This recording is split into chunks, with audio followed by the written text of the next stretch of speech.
Welcome to Jeevan news. ముందుగా bulletin లో headlines చూద్దాం.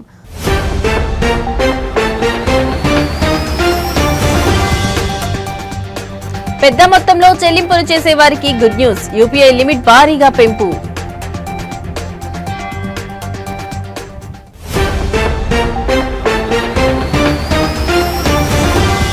వైసీపీ నాయకులు తప్పుడు ప్రచారాలు మానుకోవాలి. కదిరి ఎమ్మెల్యే కందికుంట వెంకటప్రసాద్ హెచ్చరిక.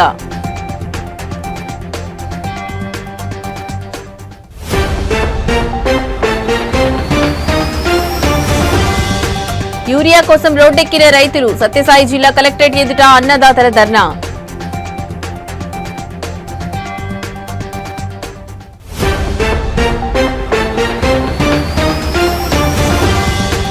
వనపర్తిలో జర్నలిస్టుల నిరసన. ఖమ్మం జర్నలిస్టుపై కేసు ఎత్తివేయాలని డిమాండ్.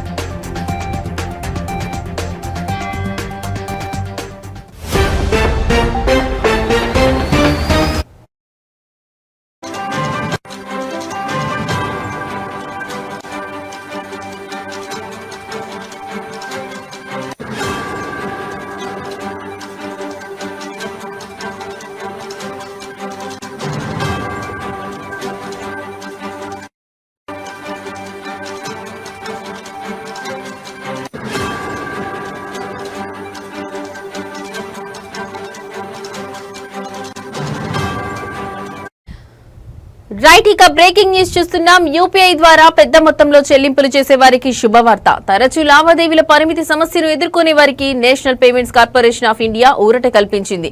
ఎంపిక చేసిన కొన్ని కీలక రంగాల్లో రోజువారీ లావాదేవీల పరిమితిని ఏకంగా 10 లక్షల వరకు పెంచుతూ నిర్ణయం తీసుకుంది. ఈ కొత్త నిబంధనలు ఈ రోజు నుంచి అమల్లోకి వచ్చాయి. ఇంతకుముందు పెద్ద మొత్తంలో బీమా ప్రీమియంలు, పెట్టుబడులు లేదా ఇతర ఖర్చులు చెల్లించాలంటే లావాదేవీలను విభజించాల్సి రావడం లేదా చెక్కులు, బ్యాంకు బదిలీల వంటి పాత పద్ధతులను ఆశ్రయించాల్సి వచ్చేది.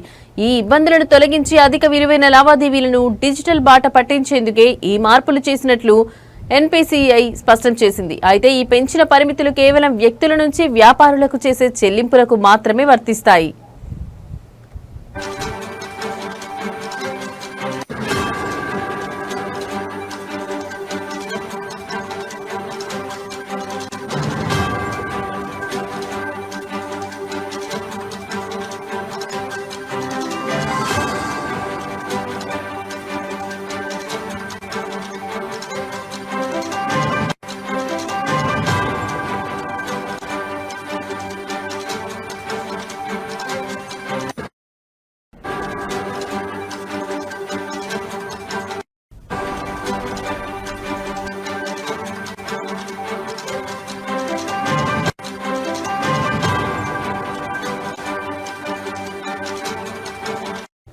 తాజా మార్పుల ప్రకారం క్యాపిటల్ మార్కెట్లు బీమా ప్రీమియంల చెల్లింపుల కోసం ఒక్కో లావాదేవీ పరిమితిని 2 లక్షల నుంచి 5 లక్షలకు పెంచారు.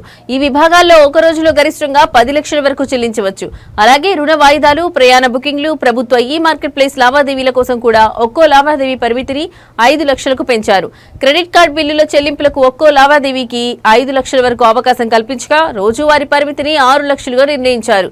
నగల కొనుగోళ్లకు లావాదేవీ పరిమితిని 2 లక్షలకు, రోజువారీ పరిమితిని 6 లక్షలకు పెంచడం ద్వారా వినియోగదారులకు కొంత వెసులుబాటు కల్పించారు.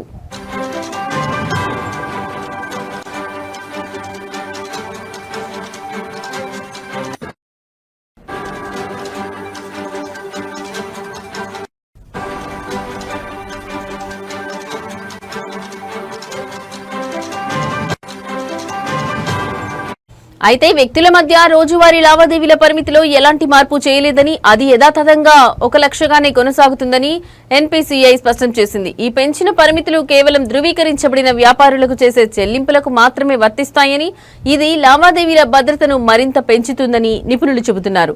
ఈ నిర్ణయాన్ని ఫిన్టెక్ సంస్థలు, పారిశ్రామిక వర్గాలు స్వాగతించాయి. వినియోగదారులు ఎలాంటి అదనపు ప్రక్రియ పూర్తి చేయాల్సిన అవసరం లేకుండానే ఈ కొత్త పరిమితులు ఆటోమేటిక్ గా వర్తిస్తాయని ఎన్పీసీఐ తెలిపింది.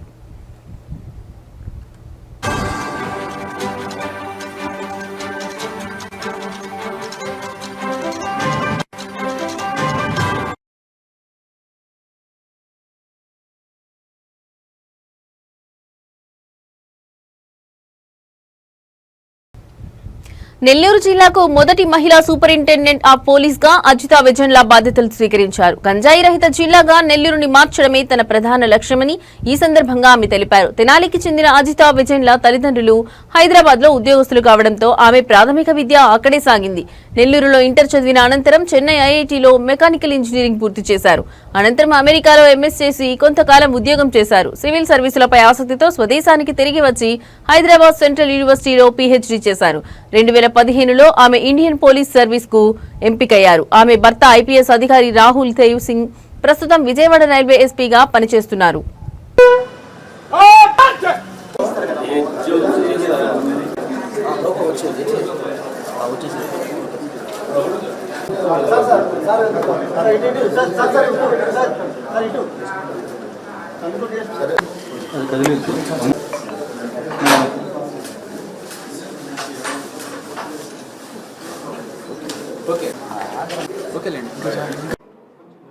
ఇక్కడ సమావేశమైన మన మీడియా మిత్రులందరికీ అభివందనలు. నేను ఎస్పీ నెల్లూరుగా ఛార్జ్ తీసుకోవడం జరిగింది. నాకు ఈ అవకాశం కల్పించిన గౌరవనీయులైన ముఖ్యమంత్రి గారికి, డీజీపీ గారికి నా హృదయపూర్వక కృతజ్ఞతలు. ఈ జిల్లాకి ఎస్పీగా రావటం అండ్ ఇక్కడ పరిస్థితుల్ని బట్టి ఇక్కడ నా లా అండ్ ఆర్డర్ ఎన్ఫోర్స్మెంట్ చేయటం నా టాప్ ప్రయారిటీ. సో దాని ప్రకారంగా అందరి కోఆపరేషన్తో ముందుకెళ్దామనేసి ఆశిస్తున్నాను. ముఖ్యంగా ప్రతి చోట లా అండ్ ఆర్డర్ ఎన్ఫోర్స్మెంట్కి ముఖ్యంగా కావాల్సింది మన రౌడీ ఎలిమెంట్స్ కంట్రోల్ చేయటము అండ్ క్రైమ్ అగేన్స్ట్ ఉమెన్ జరగకుండా చూసుకోవటము, sense of safety and security అందరిలోనూ ఉండటం చూసుకోవాలి. సో దానికోసం పోలీస్ డిపార్ట్మెంట్ తరఫున మా మొత్తం టీంతో ఎఫిషియెంట్గా వర్క్ చేసేట్టుగా కంపల్సరీ కృషి చేస్తాను. ఇంపార్టెంట్లీ ఇక్కడ యువత ఎటువంటి డ్రగ్స్ వంటి వాటిలోకి వెళ్ళకుండా enforcement both supply and demand side control చేయడానికి మేము అన్ని రకాలుగా కృషి చేస్తాము. మీకు తెలిసింది ఈగల్ అనే ఒక ప్రత్యేక బృందం కూడా రాష్ట్రం తరపున పోలీస్ డిపార్ట్మెంట్తో ఏర్పాటు చేయడం జరిగింది. సో మనం డిస్ట్రిక్ట్లో కూడా చాలా ఇంపార్టెన్స్ ఇచ్చి డ్రగ్ ఎన్ఫోర్స్మెంట్ సరిగా చేస్తాము. సెకండ్ థింగ్, ఇంపార్టెంట్లీ ఈ మధ్య cyber crime and financial frauds ఇవి రెండు చాలా ఎక్కువ అవుతున్నాయి. సో స్పెషల్ టీమ్స్ పెట్టుకొని మా టెక్నికల్ కేపబిలిటీని కూడా పెంచుకొని మా టీం అందరినీ కూడా మంచిగా ట్రైన్ చేసుకొని వాటన్నిటినీ ట్రాక్ చేసేట్టుగా అండ్ మంచిగా ఇన్వెస్టిగేట్ చేసేట్టుగా చూస్తాము అండ్ డిటరెన్స్ కూడా ఉండేట్టుగా స్టెప్స్ తీసుకుంటాము. మోస్ట్ ఇంపార్టెంట్లీ మా స్టాఫ్ మా పర్సనల్ ఒక wellbeing and mental health is very important. Police పర్సనల్కి కావాల్సినట్టుగా అన్ని రకాలుగా వెల్ఫేర్ కార్యక్రమాలు కూడా చూసుకుంటాము. And last but not the least, the top priority ప్రజలకి అందుబాటులో ఉండటము. సో పీపుల్ సెంట్రిక్ డెసిషన్స్ తీసుకుంటూ ఎప్పుడు ప్రజలకి అందుబాటులో ఉంటాను. నేను ఆఫీస్లో ఎప్పుడైనా కానీ anybody can walk in to my office and phone అందరి దగ్గర ఉంటుంది, డిస్ట్రిక్ట్ ఎస్పీ నంబర్ మీ దగ్గర ఉంటుంది. ఎప్పుడైనా ఏదైనా ఇన్ఫర్మేషన్ చేయాలనుకున్నా కానీ మీడియా మిత్రులు కానీ ప్రజల్లో ఎవరైనా కానీ anybody please do not hesitate, నాకు ఎప్పుడైనా కాల్ చేయొచ్చు, నేను కాల్స్ తీసుకుంటాను. సో అండ్ ఎనానిమిటీ కూడా ఉంటుంది. సో మీరు ప్రజలకి మన సొసైటీలో మనం లా అండ్ ఆర్డర్ ఎన్ఫోర్స్మెంట్కి అన్ని రకాలుగా కృషి చేస్తున్నాను నేను అనిపిస్తున్నాను. Thank you. Overall it's a very good district అండి. వీ హ్యావ్ హ్యాడ్ మా ముందు చాలా మంచి ఆఫీసర్స్. చిత్తూరు జిల్లా స్వయంభూ శ్రీ వరసిద్ధి వినాయక స్వామి వారి దేవస్థానం కాణిపాకంలో జరుగుతున్న వార్షిక బ్రహ్మోత్సవాలలో భాగంగా 19వ రోజు రాత్రి కామధేను వాహన సేవ వైభవంగా జరిగింది. ఈ కార్యక్రమంలో సిద్ధి బుద్ధి సమేత శ్రీ వరసిద్ధి వినాయక స్వామి వారు కామధేను వాహనంపై కొలువై కాణిపాకం పురవీధుల్లో గ్రామోత్సవంలో పాల్గొన్నారు. స్వామివారిని దర్శించుకోవడానికి భక్తులు పెద్ద సంఖ్యలో తరలివచ్చారు. ఈ కార్యక్రమంలో దేవస్థానం కార్యనిర్వహణాధికారి పెంచల కిషోర్, ఆలయ అధికారులు, కామధేను వాహన ఉభయదారులు మరియు ఇతర భక్తులు పాల్గొన్నారు. స్వామివారికి ప్రత్యేక పూజలు, హారతులు నిర్వహించారు.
తెలుగుదేశం పార్టీ నాయకుడు ఒకరు వైసీపీ నేతలపై తీవ్ర విమర్శలు చేశారు. వైసీపీ నాయకులు తప్పుడు ప్రచారాలు మానుకుని జాగ్రత్తగా మాట్లాడాలని ఆయన హెచ్చరించారు.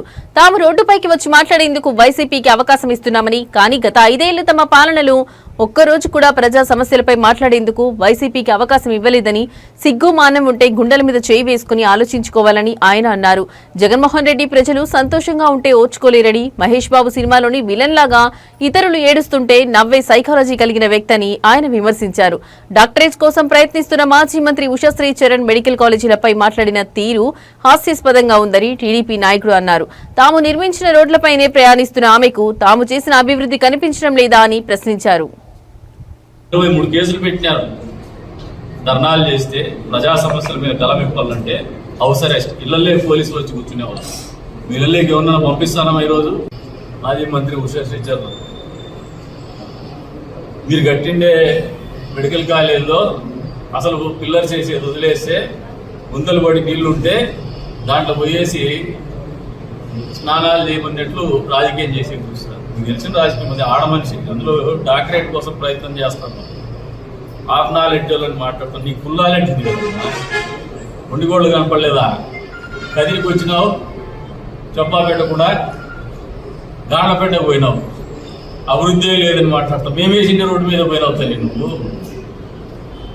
ఇప్పటికీ నిన్ను ఎందుకు సమాధానం చెప్పాల్సి వస్తుందంటే, అనివార్యంగా మీరు వైఎస్ఆర్సీపీ పార్టీకి ఈ జిల్లా అధ్యక్షురాలు ఉన్నారు కాబట్టి మీరు మాట్లాడే మాటలు అందరూ కూడా సమాధానం చెప్తాం. మేము ఖచ్చితంగా రాజకీయాలే మాట్లాడతాము.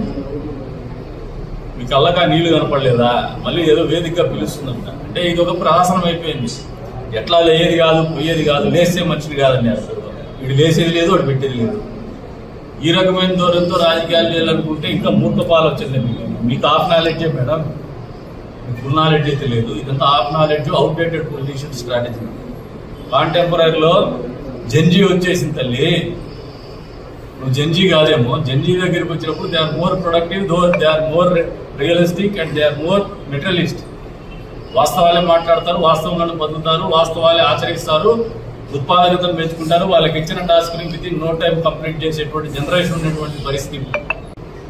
ప్రజలకు మంచి చేసే విధానంలో ప్రతిపక్షం కూడా నిర్మాణాత్మకంగా వ్యవహరించాలి కానీ అడ్డగోలుతనంగా అపోహలు సృష్టించి అబద్ధాలు ఆడుతూ రాజకీయ లాభాపేక్ష పెట్టుకొని ప్రజల్ని మభ్యపెట్టే ప్రయత్నం జగన్మోహన్ రెడ్డి మొదటి రోజు నుంచి కూడా, పార్టీ స్థాపించినప్పటి నుంచి కూడా ఇదే రకమైనటువంటి ఆలోచన ఉంది. అందుకే ఆయన సైకో జగన్ అంటారు. ఆయన మామూలుగా మనస్తత్వమే ఒక రకమైనటువంటి పెక్యులియర్ సైకాలజీ. అదేదో సినిమా వచ్చి చూడండి, మహేష్ బాబు సినిమా, ఎవరో ఏడుస్తా అంటే నవ్వుతా అంటాడు, ఆ టైప్ సైకాలజీ. సత్యసాయి జిల్లా యూరియా సరఫరాలో ప్రభుత్వం విఫలమైందని ఆరోపిస్తూ శ్రీ సత్యసాయి జిల్లా కేంద్రం పుట్టపర్తిలో రైతులు రోడ్డెక్కారు. కాంగ్రెస్ పార్టీ ఆధ్వర్యంలో రైతన్నలు భారీ ర్యాలీ నిర్వహించి కలెక్టరేట్ ఎదుట నిరసన వ్యక్తం చేశారు. ఇనుములపల్లి గణేష్ సర్కిల్ నుంచి ప్రారంభమైన ఈ ర్యాలీ కలెక్టర్ కార్యాలయం వరకు కొనసాగింది. ఈ సందర్భంగా కాంగ్రెస్ పార్టీ జిల్లా కిసాన్ కాంగ్రెస్ అధ్యక్షుడు సజ్జారెడ్డి మాట్లాడుతూ రైతులకు యూరియా సరఫరా చేయడంలో అధికార ప్రభుత్వం పూర్తిగా విఫలమైందని విమర్శించారు. ఒక రైతుకు కేవలం 2 బస్తాలు మాత్రమే ఇవ్వాలనే నిబంధనను సడలించి సాగు విస్తీర్ణానికి అనుగుణంగా యూరియాను అందించాలని డిమాండ్ చేశారు. యూరియాకు ఉన్న డిమాండ్ను దృష్టిలో ఉంచుకుని కొంతమంది వ్యాపారులు బ్లాక్ మార్కెట్కు యూరియాను తరలిస్తున్నారని, దీనిని తక్షణమే అరికట్టాలని సజ్జారెడ్డి అన్నారు. అంతేకాకుండా ఎంఆర్పీ ధరలకే యూరియాను సరఫరా చేసేలా చర్యలు తీసుకోవాలని కోరారు.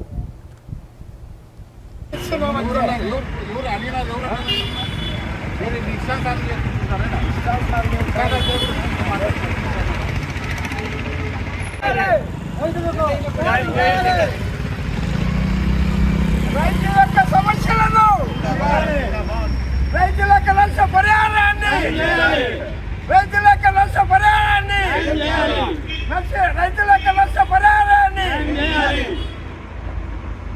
కిసాన్ కాంగ్రెస్ రాహుల్ గాంధీ షర్మిలా రెడ్డి రాహుల్ గాంధీ ప్రియాంక గాంధీ ఎరువుల పంపిణీ కార్యక్రమంలో కొంత జాప్యము అవకతవకలు జరుగుతుంది కాబట్టి మేము రైతుల తరఫున కాంగ్రెస్ డిస్ట్రిక్ట్ చైర్మన్ సజ్జారెడ్డిగా నేను ఇక్కడ రైతులకు వాళ్ళ భూములు ఎవరైతే పంటలో అధికంగా పెట్టింటారో వాళ్ళ యొక్క భూముల పరిమితిని బట్టి ఆధార్ కార్డు ఒకే వ్యక్తికి ఒకే మూట ఇస్తూ ఉన్నారు.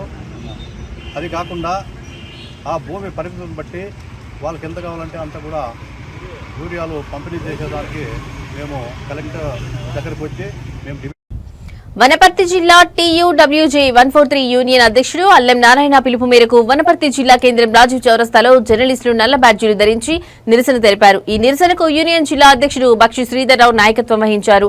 యూరియా కొరతపై వార్త రాసినందుకు Khammam T News bureau chief సాంబశివరావుపై పెట్టిన అక్రమ కేసులు వెంటనే ఎత్తివేయాలని వారు డిమాండ్ చేశారు.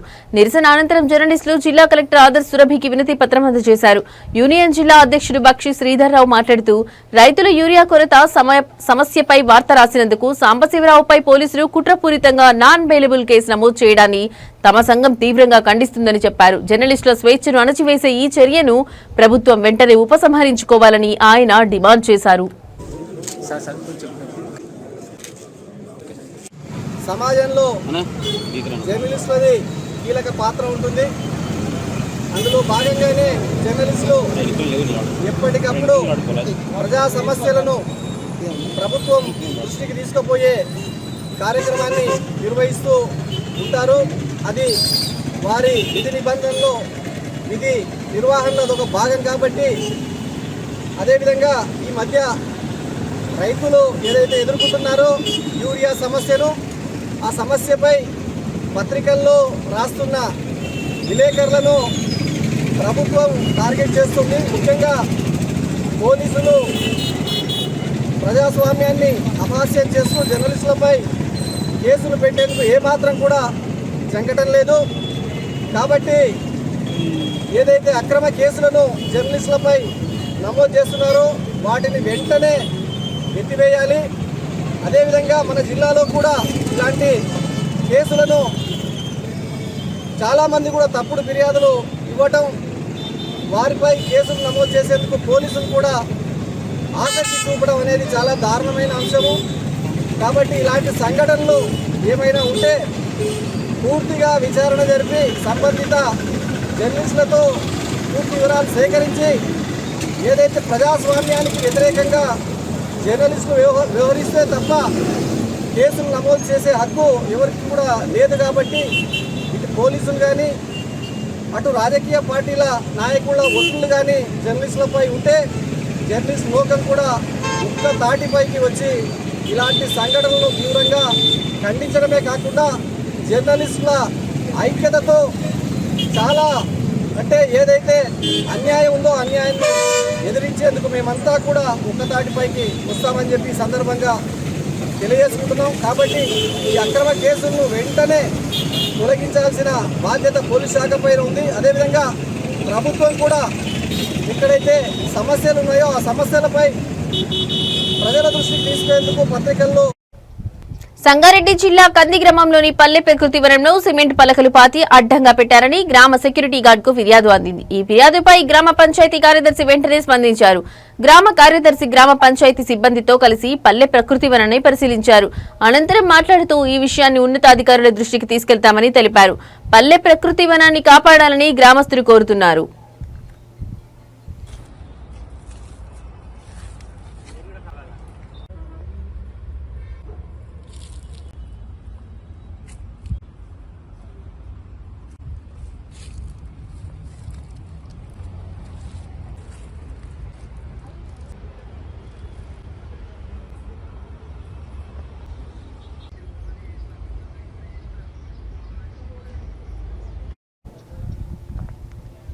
ముందుగా మన దేశ ఆర్థిక వ్యవస్థను మరింత పారదర్శకంగా సమగ్రంగా మార్చేందుకు కేంద్ర ప్రభుత్వం తీసుకువచ్చిన జీఎస్టీ వస్తు సేవల పన్నుపై అవగాహన కల్పించడానికి ఈ సదస్సు జరపడం ఆనందంగా ఉందని బీజేపీ ఎంపీ రఘునందన్ రావు తెలిపారు.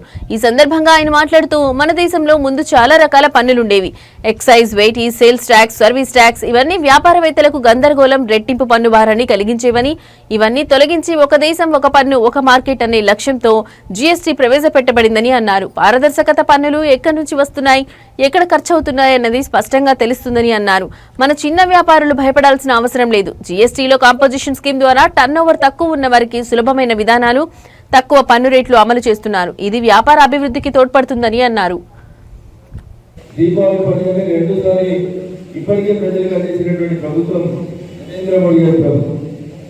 రాజకీయాలకి కాకుండా పేద ప్రజల అభ్యున్నతి లక్ష్యంగా నరేంద్ర మోడీ గారి నాయకత్వంలో భారత ప్రభుత్వం ఎల్లప్పుడూ పేద ప్రజల కోసం, పేద ప్రజల సంక్షేమం కోసం పనిచేస్తుంది.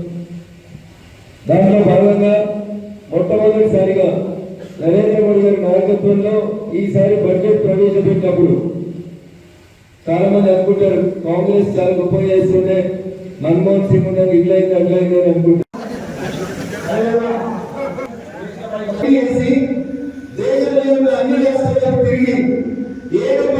మేధావి చెప్పినటువంటి మన్మోహన్ సింగ్ గారు కనీసం సంవత్సరానికి 50,000 పెంచినా వారు 10 సంవత్సరాల టెన్యూర్లో అది కాస్త 7.5 లక్షల దాకా పెరిగేది. కానీ దురదృష్టం అంతర్గత. ఆంధ్రప్రదేశ్ ప్రభుత్వం మహిళలకు ఆర్టీసీ బస్సులలో ఉచిత ప్రయాణం కల్పించిన తర్వాత సీట్ల కోసం మహిళల మధ్య గొడవలు తరచుగా జరుగుతున్నాయి. తాజాగా ఎన్టీఆర్ జిల్లాలో ఒక ఆర్టీసీ బస్సులో సీటు విషయంలో 2 మహిళలు వాదులాడుకున్న వీడియో సోషల్ మీడియాలో వైరల్ అవుతోంది. ఈ ఘటన పెనుగంచిప్రోలు నుండి విజయవాడ వెళ్లే ఒక ఆర్టీసీ బస్సులో జరిగింది. బస్సులో సీటు విషయంలో మొదట 2 మహిళల మధ్య వాగ్వాదం జరిగింది. వీరి బంధువులు కూడా గొడవలో జోక్యం చేసుకోవడంతో అది మరింత తీవ్రమైంది. 2 మహిళలు ఒకరిపై ఒకరు వాటర్ బాటిల్ విసురుకుంటూ బూతులు తిట్టుకున్నారు.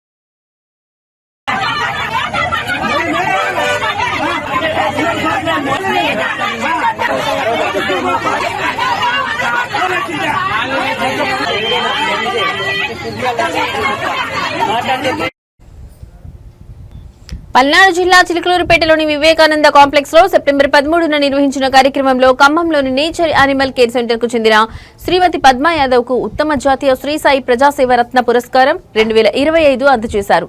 ఈ పురస్కారాన్ని శ్రీ జయసాయి ట్రస్ట్ చైర్మన్ పూసపాటి బాలాజీ గారి చేతుల మీదుగా ఆమెకు ప్రదానం చేశారు. ఈ సందర్భంగా పద్మా యాదవ్ మాట్లాడుతూ జాతీయ స్థాయి పురస్కారం లభించినందుకు సంతోషంగా ఉందని తెలిపారు. గతంలో తనకు ఎన్నో అవార్డులు వచ్చాయని, అయితే ఈ రోజు అందుకున్న అవార్డుకు ఒక ప్రత్యేకత ఉందని ఆమె అన్నారు. భగవంతుని ఆశీస్సులతో మరింత ముందుకు వెళ్లాలని కోరుకుంటున్నానని తెలిపారు. జంతు సంరక్షణలో ఆమె చేసిన కృషికి గుర్తింపుగా ఈ పురస్కారం లభించింది.